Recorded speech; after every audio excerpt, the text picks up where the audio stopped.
Hello everyone, my name is Simran and I am going to teach you science. Students, in the last class we have discussed about the part 2 of this particular chapter, body movements. Today students will be discussing about a very important topic, that is the gait of animals. When I tell about the gait of animals, students, it is a thing or the manner in which animals have the movement. जैसे वो move करते हैं, जिस तरह से वो move करते हैं, उसको क्या बोलते हैं? गेट ऑफ एनिमल्स बोलते हैं. So let's study the manner of movement, that is the gait of some animals. Alright, कि एनिमल्स मूव कैसे करते हैं वो सब हम किसके अंदर स्टडी करने वाले हैं? गेट ऑफ एनिमल्स के अंदर. Alright students, so firstly we'll be discussing the gait of animal and first of all we'll be discussing for a earthworm. Gait of animals, in that firstly earthworm. Basically students, earthworm कुछ इस तरह का दिखता है. ठीक है, बहुत ही slimy lean kind of structure होती है, बहुत सारे रिंग्स आपस में अटैच्ड होते हैं. थॉरली उसकी बॉडी बहुत ही लाइक स्लिमी और बहुत जैसे कुछ चिपचिपा या इस टाइप का होता है ना, ये लुक देता है earthworm. Alright, when I am talking about earthworm, then the thing that it secrete in the soil is very much fertilized. Okay, it makes the soil very fertile, or it makes the plants grow well in that particular soil. All right students, so firstly I'm talking about the earthworm. You have to observe the earthworm, okay, and observe the body movement. Earthworm is lying in the soil in the garden, okay, just have the observation what it is doing, okay, how it is moving. All right students, then gently lift it up. अब उसको आप पकड़ेंगे और उसको आप क्या करेंगे? एक फिल्टर के पेपर के ऊपर रख देंगे, फिल्टर पेपर. अब आप उसको ऑब्जर्व कीजिए कि वो कैसे मूव कर रहा है. ठीक है, यही तो यहाँ पे लिखा है ना, observe an earthworm moving on soil in a garden, gently lift and place it on a piece of blotting or filter paper, observe its movement. ठीक है, अब सबसे पहले जो अर्थवर्म की हमने सॉइल के ऊपर मूवमेंट ऑब्जर्व की, अब हमने क्या किया? उस अर्थवर्म को वहाँ से लिफ्ट किया और उसको एक फिल्टर पेपर पे रखा. When we have lift the earthworm and just put it on the filter paper, we are observing its movement. Next students, what we are going to do, अब हम उसको फिल्टर पेपर से lift करके हटाकर उसको एक ग्लास प्लेट पे रखने वाले हैं, स्मूथ सरफेस पे रखने वाले हैं. ठीक है students, then place it on a smooth glass plate और एनी स्लिपरी सरफेस. जो सरफेस थोड़ा स्लिपरी होता है ना, जिसमें फ्रिक्शन कम होता है, हम उसको वहाँ रखने वाले हैं. Alright students, observe it's movement now. Is it different from that on the paper? अब आप देखेंगे कि जो उसकी मूवमेंट थी, सॉइल पे थी, पेपर पे थी और अब उस स्लिपरी सरफेस पे थी, इन सब जगह पे उसकी मूवमेंट क्या होगी? डिफरेंट होगी. ठीक है, कहाँ पे बहुत इजीली मूव कर पा रहा है, कहीं पे वो थोड़े एफर्ट्स लगा रहा है. ठीक है, तो kind of stuff he is doing like that. In which of the above two surfaces do you find that the earthworm is able to move easily? अब आप क्या सोचते हैं, किस सरफेस के ऊपर उसने इजीली मूव किया होगा? एक फ्रैक्शनल सरफेस पे, मतलब कि एक फिल्टर पेपर पे, या फिर एक ग्लास सरफेस पे? किसने आराम से मूव करने में उसको हेल्प किया? ठीक है स्टूडेंट्स, फर्स्टली जब हम अर्थवर्म की बात करते हैं तो उसकी जो बॉडी होती है ना स्टूडेंट्स, बहुत सारे रिंग लाइक स्ट्रक्चर्स होते हैं. ध्यान दीजिए, ये हल्का सा इसको डायग्राम को जब हम देखेंगे ना, देखिए वहाँ बहुत रिंग लाइक स्ट्रक्चर्स दे रखे हैं. ठीक है, तो ये जो रिंग लाइक स्ट्रक्चर्स होते हैं ना, ये उसकी पूरी बॉडी में होते हैं. ठीक है, so basically the body of earthworm is made up of many rings joint end to end. हर रिंग दूसरे एंड से, तीसरे एंड से, हर ring end to end joint होती है. Alright students, earthworm doesn't have any bone. ठीक है, अर्थवर्म के पास कोई बोन नहीं होती है, उसके पास सिर्फ मसल्स होते हैं. ठीक है, it has muscles which help to extend and shorten the body. जो क्या करते हैं, उसकी बॉडी को फर्दर एक्सटेंड करने में हेल्प करते हैं और शॉर्टन अप करने में हेल्प करते हैं. स्टूडेंट्स, उसका यही जो प्रोसेस है ना, एक्सटेंशन का और शॉर्टनिंग का, यही वो प्रोसेस है जिसके थ्रू वो बॉडी मूवमेंट करता है. कैसे स्टूडेंट्स? फर्स्टली वो क्या करता है, अपनी बॉडी का अपर पार्ट जो है उसको एक्सटेंड करेगा. उसको रियर फिक्स्ड करने के बाद, एक्सटेंड करने के बाद, लास्ट वाला जो उसने ग्रिप बिल्कुल फर्म रखा था, ठीक है, अब उसने फर्स्ट वाली बॉडी को एक्सटेंड कर दिया. अब उसको वो कॉन्ट्रैक्ट कर देगा, मतलब वो श्रिंक कर देगा, रिलैक्स करेगा. फिर अब वो इतना गैप ख़त्म कर चुका है ना, जैसे फॉर एग्जाम्पल इस पिक्चर में आप देख सकते हैं, यहाँ से स्टार्ट हुआ, उसने क्या किया स्टूडेंट्स, इधर अपनी बॉडी को एक्सटेंड किया. ठीक है, देखिए यहाँ तक ये अपनी बॉडी को एक्सटेंड किया और इसको रिलैक्स कर दिया. अब ये इतना डिस्टेंस उसने कवर कर लिया ना, पहले इसको एक्सटेंड किया यहाँ से, फिर इसको यहाँ से कॉन्ट्रैक्ट कर दिया. ठीक है, तो इस तरह से वो मूवमेंट करता है. ठीक है, अब फर्दर वो फिर यहाँ से एक्सटेंड करेगा और यहाँ से कंट्रैक्ट करता जाएगा, ठीक है। इस तरह से वो बॉडी मूवमेंट करता है। ऑलराइट स्टूडेंट्स, तो during the movement earthworm first extend the front part of the body. जब वो मूवमेंट कर रहा होता है तो हमारी उसकी खुद की बॉडी का वो फर्स्ट पार्ट, जो फ्रंट पार्ट आगे का पार्ट होता है ना, उसको एक्सटेंड करता है, ठीक है। Keeping the rear portion fix to the ground, जो रियर पोर्शन है उसको ग्राउंड पे फिक्स रखेगा। अब फिर वो क्या करेगा, फ्रंट एंड को फिक्स करके रियर एंड को रिलीज करेगा। वहाँ से जो पहले उसने फिक्स रखा था अब उसको वो रिलीज करेगा और पहले वाले को फिक्स करेगा। It then shortens the body and pulls the rear end upwards. इस तरह से उसकी बॉडी शॉर्ट हो जाती है और जो रियर एंड होता है वो आगे की तरफ बढ़ जाता है। Alright students, this makes it move forward bye a small distance. इस तरह से वो थोड़ा आगे बढ़ता है छोटे से डिस्टेंस के थ्रू, ठीक है। ऐसा नहीं है कि अर्थवॉर्म बहुत फास्ट मूव करता है, धीरे धीरे वो अपना डिस्टेंस कवर करता है, ठीक है students. So repeating such muscle expansions and contractions, the earthworm can move through soil. Its body secretes a slimy substance to keep the movement. उसकी जो बॉडी होती है वो एक बहुत ही स्लिमी सब्सटेंस को रिलीज करती है, ठीक है, ताकि वो इजीली मूवमेंट कर पाए। ऑलराइट स्टूडेंट्स, अगर हम इसी की बात करते हैं अर्थवॉर्म की, तो जो उसकी बॉडी होती है उसके अंदर बहुत सारे ब्रिस्टल्स होते हैं, टाइनी ब्रिस्टल्स होते हैं स्टूडेंट्स। जो हेयर लाइक स्ट्रक्चर्स होते हैं ना, जो अर्थवॉर्म की बॉडी में पाए जाते हैं, उनको बोला जाता है ब्रिस्टल्स। तो there are a lot of tiny bristles on the body of earthworm that will help the earthworm to grip to the ground, okay, to have a particular and firm grip so that it can have the movement.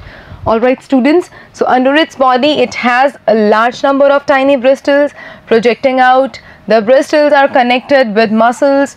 The bristles help to get a good grip on the ground. अब ये bristles क्या help करते हैं, ground के अंदर grip provide करते हैं earthworm की। Alright students, अब हम बताते हैं कि earthworm actually जो खाता है वो किस में से खाता है। Students, जो earthworm खाता है वो firstly soil के थ्रू खाता है।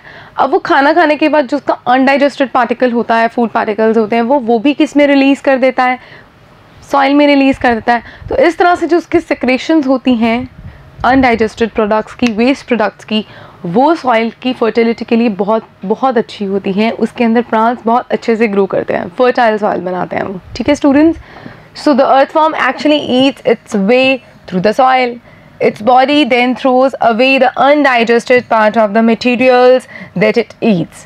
This activity of the earthworm makes the soil more useful for the plants. Alright students, तो earthworm एक बहुत ही अच्छा creature रहता है अगर हम plants की growth के बारे में देखते हैं. Alright students, ये soil को fertile बनाता है, ठीक है।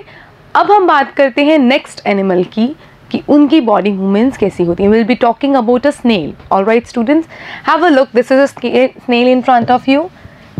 Alright. This, the outer coverage on the body of a snail is called shell.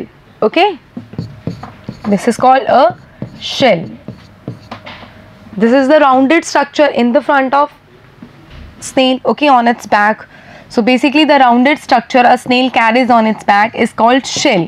ठीक है, और ये एक शेल स्नेल का आउटर स्केलेटन होता है, ठीक है। ये एक शेल का क्या होता है, outer skeleton. For the students, इसके अंदर कोई बॉन नहीं होती है, सिर्फ और सिर्फ मसल्स होते हैं, ठीक है। So it is outer skeleton of the snail but it is not made up of bones. इसके अंदर कोई बॉन्स नहीं होती हैं, ठीक है, नो बॉन्स।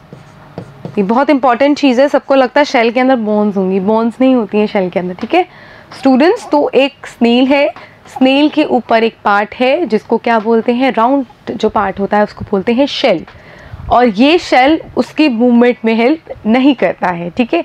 इसको सिर्फ उसको साथ में ड्रैग करके लेके जाना होता है, ठीक है, स्नेल को, अदरवाइज ये उसकी बॉडी मूवमेंट में हेल्प नहीं करता है, ठीक है students. So the shell is a single unit and doesn't help in moving from place to place. It has to be dragged along. इसको सिर्फ उसको घसीट के साथ में लेके जाना पड़ेगा, उसकी बॉडी मूवमेंट में एक शेल कोई हेल्प नहीं करेगा, ठीक है, स्नेल की बॉडी मूवमेंट में। So the shell is a single unit and doesn't help in moving from place to place. It has to be dragged along. Alright students, अब हम देखते हैं एक्टिविटी जिसमें एक स्नेल ग्लास प्लेट पे walk कर रही है, ठीक है। अब ध्यान दीजिए, कि कैसे वॉक कर रही है। पहले ग्लास प्लेट सामने रखिए, देखिए स्नेल कैसे वॉक कर रही है, फिर आप उस ग्लास प्लेट को उठाइए, लिफ्ट कीजिए और अपने सर के ऊपर रखिए। अब अपनी आईज से आप देख सकते हो कि उसकी जो बॉडी की नीचे वाला पोर्शन होगा, लोअर पोर्शन होगा। When a snail is having the movement, then what are the changes that are happening to the lower back of the snail. Alright students, so place a snail on a glass plate and watch it. When it starts moving, carefully lift the glass plate along with the snail over your head. आपके सिर के ऊपर उसको ध्यान से देखिए, ठीक है। Observe its movements from beneath, ठीक है। अब नीचे से आप क्या करेंगे, उसके मूवमेंट्स को ऑब्जर्व करेंगे कि स्नेल कैसे कैसे मूव कर रही है। A thick structure and the head of the snail may come out of the opening in the shell. हम क्या देखेंगे कि जो स्नेल है उसकी शेल से एक बहुत ही थिक स्ट्रक्चर बाहर आ रहा है और उसका खुद का मुंह भी बाहर आ रहा है, माउथ, ठीक है। हेड बेसिकली वो बाहर आ रहा है किसमें से, शेल में से। अब जो स्टूडेंट्स, जो उसका थिक स्ट्रक्चर बाहर आ रहा है ना, दिस थिक स्ट्रक्चर, इसको क्या बोलते हैं, उसका फुट बोलते हैं, उसके पैर काइंड ऑफ होते हैं वो, ठीक है। Made of strong muscles. अब क्योंकि शेल में बॉन्स नहीं है तो उसके अंदर क्या है, बहुत ही ज़्यादा स्ट्रॉन्ग मसल्स हैं, ठीक है। So now carefully tilt the glass plate, the wavy motion of the foot can be seen. अब क्या करना है, हल्का सा आप उसको ग्लास प्लेट को ना टेढ़ा करके देखो। When you will tilt the glass plate, you will have the look at the wavy motion of the legs of the snail. All right students, तो ये जो बॉडी मूवमेंट है ये किससे रिलेटेड है, इधर एक जगह से दूसरी जगह पे जाने से रिलेटेड, ठीक है। तो स्नेल को मूव कराने में कौन हेल्प कर रहा है, उसके फीट हेल्प कर रहे हैं और उसका हेड हेल्प कर रहा है, ठीक है। ऑलराइट, जो कि कहाँ से निकल रहे हैं बाहर, उसके शेल से बाहर निकल रहे हैं। ऑलराइट, तो so this was all about the movement of the snail. Now students will be talking about a very important movement, body movement, about the cockroach. Every girl, almost every girl is afraid of this particular creature. मुझे नहीं पता इसमें ऐसा क्या है जो उनको किसी बड़े एनिमल से डर नहीं लगता, कॉकरोच से आपको डर लगता है, वेदर इट्स अ मैन और अ वीमेन। ओके, यूजुअली हम सबके घरों में पाया जाता है, सबने अपनी लाइफ में कभी ना कभी तो देख रखा होगा, ठीक है, यूजुअली, ठीक है। So students, this is a cockroach, सबने देखा होगा ना, राइट। इसके लिए तो कुछ वो नहीं है कि ये नहीं देखा है, ठीक है। अगर नहीं देखा तो ज़रूर देखोगे कुछ टाइम में ही आप, ठीक है। सो बेसिकली स्टूडेंट्स, कॉकरोच चलते भी हैं, उड़ते भी हैं, क्लाइंब भी करते हैं, कुछ भी कर सकते हैं, ठीक है। So students, cockroach can walk, can climb and can fly. Alright, cockroaches walk and climb as well as fly in the air. Okay, so they have 3 pairs of leg. आप ध्यान दीजिए, इनकी 3 pairs of leg होती हैं, 1 2 3। देखिए, दिख गया ना, इनके पास 3 pairs of legs होती हैं, ठीक है। अब ये जो इनकी pairs of leg होंगी, ऑब्वियसली उनको चलने में हेल्प करेंगी। अब जो बॉडी इनकी होती है वो एक बहुत ही हार्ड चीज़ से कवर्ड होती है, ठीक है, हार्ड स्केलेटन से कवर्ड होती है इनकी अंदर की बॉडी, ठीक है students. So the outer skeleton is made up of number of plates joined together that permits the movement. जो उसका अपर वाला स्केलेटन होता है वो किससे बनता है, बहुत सारी प्लेट्स से इकट्ठा बनता है, जो कि क्या करती है, उसकी बॉडी के अंदर की मूवमेंट कराने में उसको हेल्प करती है, ठीक है। अब उसके पास 2 तरह के विंग्स होते हैं, 2 पेयर्स ऑफ विंग्स होते हैं स्टूडेंट्स, जो उसकी बॉडी में अटैच होते हैं उसके हेड के पीछे। विंग्स होंगे इस टाइप के जो उसकी बॉडी को उड़ाने में हेल्प करेंगे उसे, ठीक है। 2 pairs of wings. So cockroach has 2 pairs of wings. All right, and 3 pairs of legs. All right, students, जो उसको उसकी मूवमेंट में और फ्लाई करने में हेल्प करते हैं, ठीक है students. Cockroaches have distinct muscles. Those near the legs move the legs for walking. ये क्या है, अब ध्यान दीजिए कि जो कॉकरोच होते हैं उनके पास बहुत सारे मसल्स होते हैं, ठीक है। अब जो उनके लेग्स के पास के जो मसल्स होते हैं ना, वो लेग्स को वॉक करने में हेल्प करते हैं। क्या, लेग्स के पास के मसल्स लेग्स की वॉकिंग में हेल्प करते हैं, ठीक है। अब देखिए, the body muscles move the wings when the cockroach flies. अब क्या है, जब कॉकरोच उड़ेगा ना, ठीक है, कॉकरोच जब फ्लाई करेगा तो उसके जो बॉडी के मसल्स होंगे ना वो विंग्स को मूव कराएंगे, ठीक है, तभी तो वो उड़ पाएगा। विंग्स मूव करेंगे तभी कॉकरोच उड़ेगा। तो जब कॉकरोच को उड़ने का मन होगा तो जो उसकी बॉडी के मसल्स होंगे वो क्या करेंगे, उसकी विंग्स को मूव कराएंगे, ठीक है। तो ये बहुत इंपॉर्टेंट चीज़ रहती है, ठीक है। सो स्टूडेंट्स, ये एक बहुत इंपॉर्टेंट चीज़ है।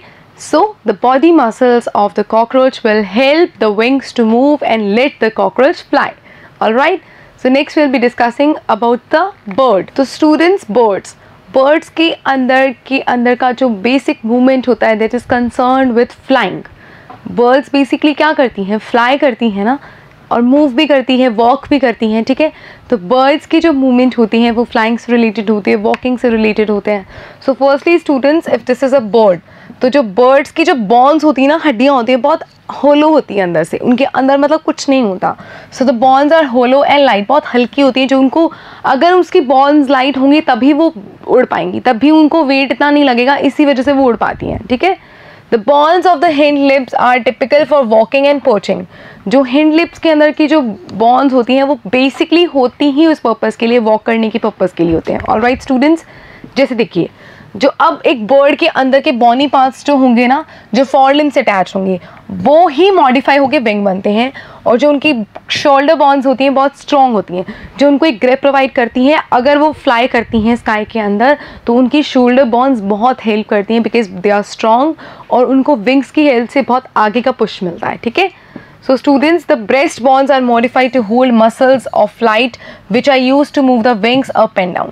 अब जो उनके breast bones होते हैं ना, उनको मॉडिफाई किया जाता है ताकि वो मसल्स जो है ना फ्लाइट के टाइम पे यूज़ हो पाएँ, विंग्स को अप और डाउन का मोशन करने के लिए। विंग्स जो ऊपर नीचे होंगे ना, फॉर एग्जांपल कोई चीज़ उड़ रही है तो उनके विंग्स ऊपर नीचे अप डाउन मोशन करेंगे, तो वो मोशन कराने में वो मसल्स हेल्प करेंगे। कौन से? फ्लाइट मसल्स, जो कि किससे कंसर्न है? ब्रेस्ट बोन से कंसर्न है। ऑलराइट स्टूडेंट्स, सो ये किसके बारे में हमने पढ़ा है? गेट ऑफ फिश के बारे में। Now students will be talking about a fish, कि एक फिश कैसे मूव करती है, एक फिश कैसे स्विम करती है, ठीक है स्टूडेंट्स।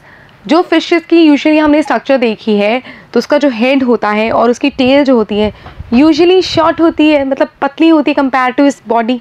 जैसे देखिए, अगर मैं फ़िश की बात करूँ तो kind of this is a fish, right. तो ये भी बहुत पतला सा एरिया है, ये भी बहुत पतला सा एरिया है, बहुत स्मॉलर है ना as compare to its rest of the body.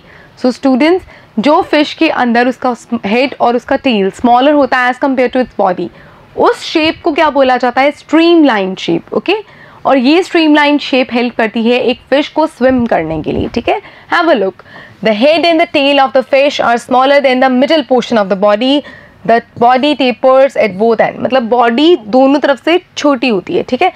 इसी शेप को क्या बोला जाता है? Streamed line shape. Alright students, और यही शेप जो होती है वो वाटर के अंदर फिश को स्विम करने में हेल्प करती है।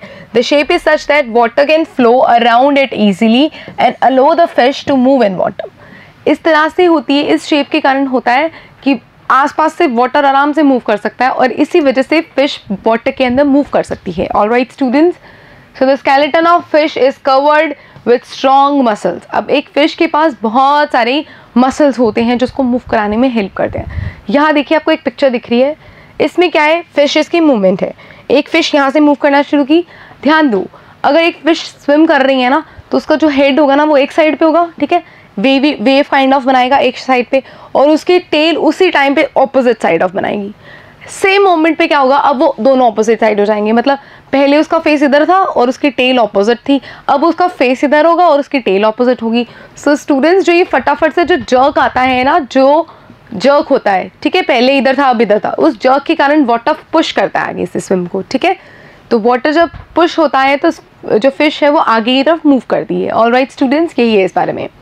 During swimming the muscles make the front part of the body curve to one side and the tail part swings along the opposite side. यही है कि जो उसका बॉडी का फ्रंट पार्ट होगा वो एक साइड पे टिल्ट होगा, और दूसरा जो उसका पार्ट होगा, उसके जो टेल पार्ट होगा वो बिल्कुल उसके ऑपोजिट साइड पे स्विंग करेगा। The fish forms a curve, और इस तरह से एक फिश कर्व बनाएगी काइंड ऑफ दिस। पहले अगर इधर है तो फटाक से वो नेक्स्ट में इधर हो जाएगी। तो ये जो ऑपोजिट सा फटाक सा मूवमेंट हुआ ना, इसको बोलते हैं जर्क।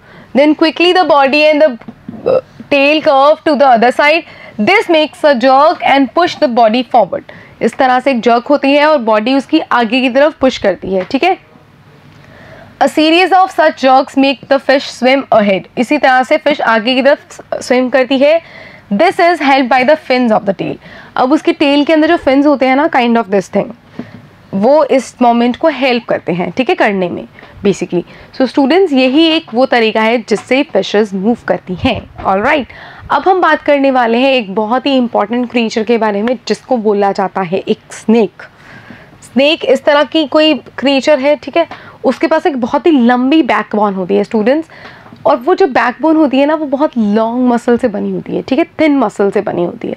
अब इनके अंदर जो मसल्स है ना वो बहुत ज़्यादा कनेक्टेड है आपस में, ठीक है, बिल्कुल एंड तक कनेक्टेड होंगे आपस में, ठीक है, और बहुत दूर दूर भी हो सकते हैं लेकिन कनेक्टेड होंगे, ठीक है।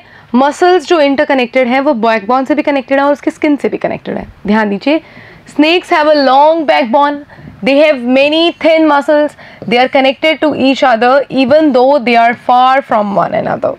Muscles also interconnect the backbone, ribs and skin. जो muscles होते हैं स्नेक के वो उसकी बैकबोन को, उसके स्किन को और उसके रिब्स को आपस में कनेक्ट करके रखते हैं, ठीक है, और इसी तरह से बॉडी मूवमेंट कराने में भी हेल्प करते हैं। हाउ स्टूडेंट्स, स्नेक की बॉडी जो होती है वो बहुत सारे लूप्स लेती है। ध्यान दीजिए, 1 2 ये अलग अलग लूप्स है ना, ठीक है, ऐसे स्नेक मूव करेगा ना, काइंड ऑफ दिस थिंग ऐसे ऐसे करके जाता है, ठीक है। तो स्नेक जो होती है, स्नेक की बॉडी जो होती है उसके जो कर्व्स होते हैं बहुत सारे लूप्स होते हैं उसके अंदर। Every loop, each loop of the snake gives it forward push, और हर लूप से उसको एक फॉरवर्ड आगे की तरफ का पुश मिलता है, ठीक है, by pressing against the ground. Ground पे स्नेक जो है फर्मली है, ठीक है, अब उसको एक फॉरवर्ड पुश मिलेगा हर एक लूप से, ठीक है। Since its long body makes many loops and each loops give it a push, the snake moves forward very fast and not in the straight line. इसी तरह से क्योंकि बहुत सारे लूप्स लेगा ना स्नेक की बॉडी, तो इतने सारे लूप्स के बाद स्नेक की बॉडी आगे बढ़ती है, फास्ट बढ़ती है बिना स्ट्रेट हुए, क्योंकि वो बढ़ ही किसके कारण रही है, लूप के कारण, और हर लूप उसको क्या दे रहा है, एक फॉरवर्ड पुश दे रहा है। ऑलराइट स्टूडेंट्स, तो आज हमने बहुत सारे एनिमल्स की मूवमेंट के बारे में बात की। We have talked about the movement of a human body in the last 2 classes. So students, today we have completed the chapter number 8 of our syllabus. We'll be doing the questions and answers of this particular chapter in our next class. Till then आप सब घर पे practice करेंगे, आप question and answers find करने का भी try करेंगे इस चैप्टर की। We'll be meeting in your next class doing the question and answers. Till then, have a nice day. Bye bye.